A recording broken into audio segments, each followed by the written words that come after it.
were pretty good overall, but we're still gonna go over some stuff. Tess covered the past 3 weeks of class about earthquakes and concentrically braced frames and how they resist seismic loads. So the first question asks us what an earthquake is. Can someone tell us, please? Naomi. Well, I know that earthquakes are the violent shaking of the ground caused by the movement of Earth's tectonic plates. Right, but can someone go into detail on that, please? Allie. Okay, well I put, an earthquake is what happens when two blocks of the earth suddenly slip past one another. The surface where they slip is called a fault or fault plane. The location between the earth's surface where the earthquake starts is called a hypocenter, and the location directly above it on the surface of the earth is called an epicenter. Awesome. And this wasn't on the test, but we know that the largest shock is called the main shock, and that there are always aftershocks that follow. We also know that aftershocks create smaller earthquakes, and they occur in the same place as the main shock. Oh, fun fact. Did you know that aftershocks can continue for weeks, months, and even years after the main shock, depending on the size of it? Absolutely. And actually, some earthquakes have foreshocks that happen before the actual earthquake. Okay, so number 2 asks how an earthquake happens. Dana, can you tell us, please?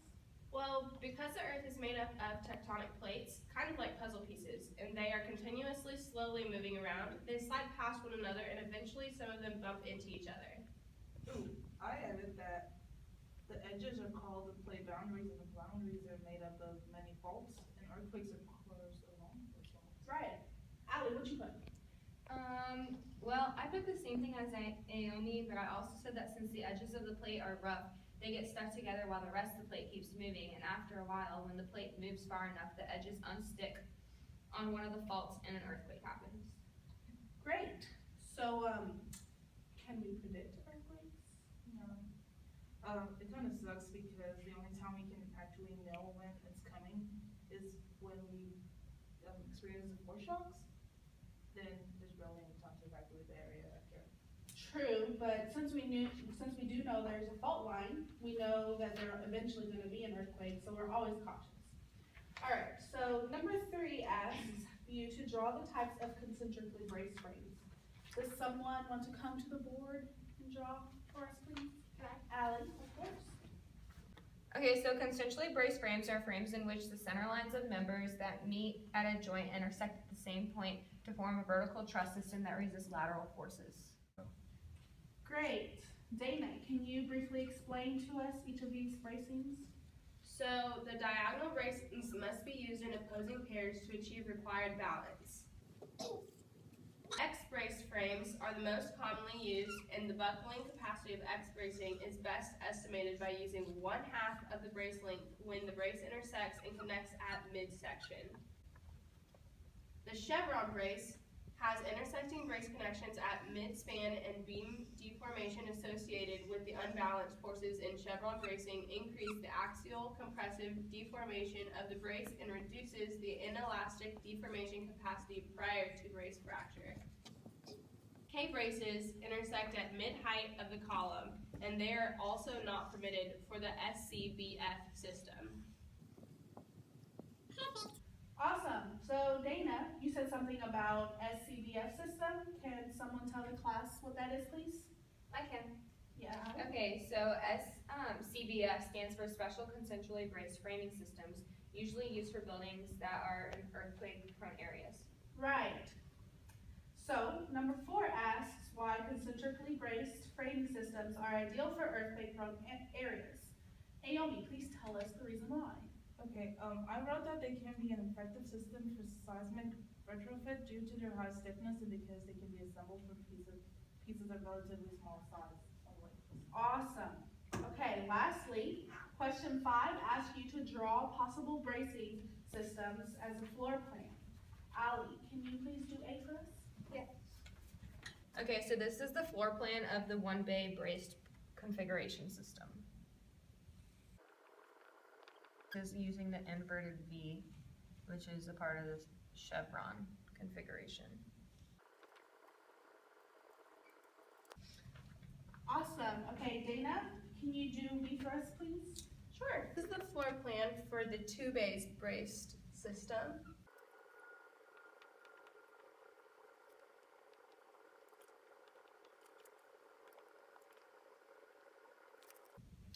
Awesome. Now, Naomi, can you do the last two for us, please?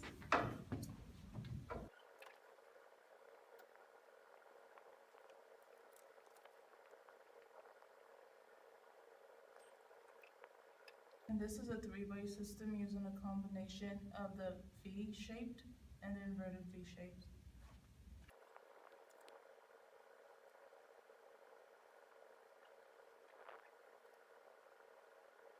And this is a combination-based system. Awesome. All right, so that's it for the test. Something we've all been waiting for, our Skype call with Dr. Chow. Hello, student.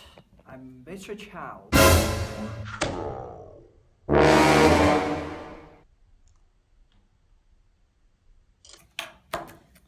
So, me no good at English. Today will be building. 今天我们来说一说这个我为大家设计的这个房子，这个 CCTV 的这个在北京中国这个非常有名的一个建筑，就是大裤衩。大裤衩这个结构是非常很牛，它代表了中国人民智慧，它把北京的这座城市变得非常美丽。在座的各位想必都看过这个东西吧，很好看，我天天看，所以说大家不要慌张，我们就来说说它这个是什么东西。所以这个房子这样设计是有道理的，我们现在就决定了一个这个东西，看大家能不能说一说这个是什么。My trip to China paid off. That means that it's short for a diagonal grid system. Oh, good. 它这个东西是比较有价值的。它首先这个一个叉状的这个设计，能为我们建筑提供更多的平衡，提供更漂亮的结构。在一个重力的帮助下，它也非常的。它在这个地下投影的上面是比较牛逼的一个东西。Naomi, can you answer this? It's strong. Maybe. Well, okay, since it's strong, that would mean that less material is required, right? Yes, in a way. 所以它在这个设计的过程中，我们没有放更多的重力进去，所以就帮助它提供一个很好的一个结构。在这个结构之间，我们又把它加了很多东西，所以就更牢固了。像这种房子一旦可以建起来，那也是很好的。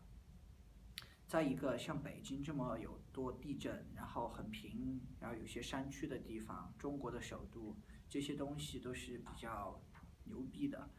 所以说，我们就为了减少它的重量，就少用了钢料，所以就造成了今天这种结果。所以大家听懂没有？ That's pretty interesting. So even though the building is a weird shape, it's still able to withstand earthquakes. Right. 这个房子这样。That's all Mr. Chow has for us today. Let's thank him for coming. And later, my TA will upload a video demonstrating how earthquakes affect a naturally braced framing system and how they affect concentrically braced framing system. So make sure you watch that and have a great weekend. Hey guys, it's your favorite TA. Sorry I was sick and couldn't get to class today, but I did manage to put together a quick at-home kitchen experiment you can try to show how regularly braced objects versus how concentrically braced objects outstand seismic-like impacts. With just some jello and skews, it's easy to see how much more the concentrically braced structure outstands the seismic movement.